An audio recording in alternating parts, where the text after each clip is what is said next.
right, so, wow, you've really given us a lot to unpack here.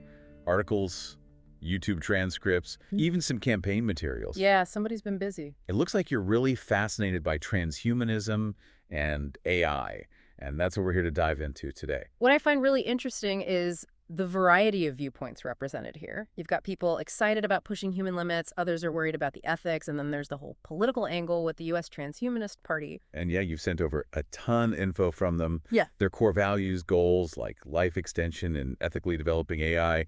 They're celebrating their 10th anniversary this year, and they seem pretty focused on this idea of the singularity.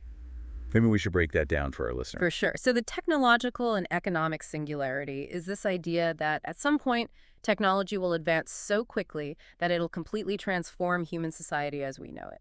The Transhumanist Party believes this is inevitable, and they want to be ready for it. And it looks like they've chosen their champion for the 2024 election.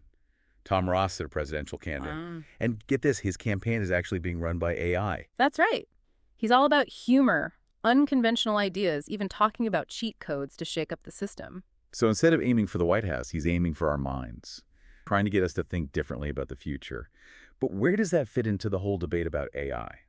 Because in what you sent us, some folks seem terrified of it, seeing it as this threat to humanity, while others think it'll save us. Yeah, that's the big question, isn't it? Some fear AI becoming this uncontrollable force, maybe manipulated by powerful groups, or even becoming sentient and turning against us, like classic sci-fi dystopia. But these are real fears for people. Others, like Ross, see AI as a tool, a powerful one, but under our control. They believe the benefits, like transparency, fighting corruption, even empowering individuals, outweigh the risks. So Ross is definitely an AI optimist, and he's got these initiatives. The Earthling Initiative and the Artisanal Intelligence Initiative that he claims will help us navigate this future driven by AI. We'll start with the Earthling Initiative. What's the basic idea? So the Earthling Initiative is all about adapting to the huge changes that AI and automation are already bringing, especially when it comes to jobs.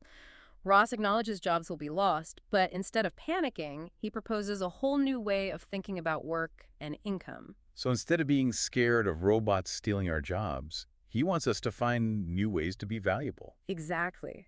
He's talking about a new economy built on passions and hobbies. Imagine using platforms like Etsy and YouTube not just for fun, but as legitimate ways to make money.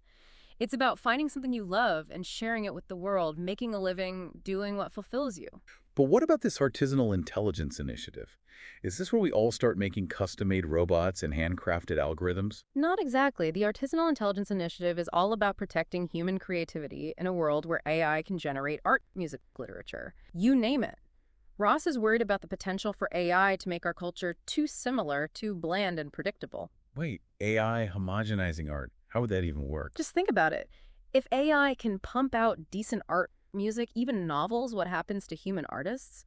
Are we all just going to end up listening to the same AI-generated pop songs, reading the same algorithm-written bestsellers? Ross sees that as a real danger. So instead of letting algorithms run the show, he wants us to focus on what makes human art unique. Exactly. This initiative is all about human-AI collaboration, finding ways for artists to use AI as a tool to boost their creativity, not to replace it. It's about highlighting the special things that AI just can't replicate: the emotional depth, individual expression, the sheer weirdness and beauty of human art. Now this is where things get really interesting. Ross seems to believe that millennials and Gen Z, those digital natives, are the key to navigating this whole new world. He's calling for younger leadership to take on the challenges of AI and technology head on. What do you make of that? It's a bold statement, for sure.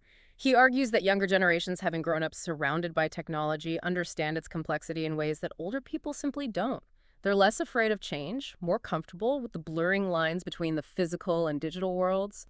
It's almost like Ross is saying, who better to lead us in this human AI world than the generation that's always had a smartphone in hand? But I think Ross is right to highlight the unique role that younger generations have to play. They're the ones who will inherit this future, so their voices need to be heard. Absolutely.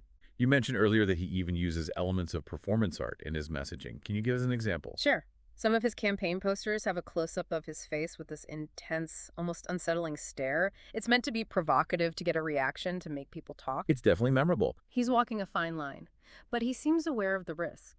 And maybe, just maybe, it's about recognizing that the most important questions aren't about technology itself, but about what it means to be human in a world that's increasingly shaped by technology. What are our values? What are we striving for? What kind of future do we want to create for ourselves and for the generations that come after us? Thanks for joining us on this deep dive into your sources. Until next time, keep questioning, keep learning, and keep shaping the future.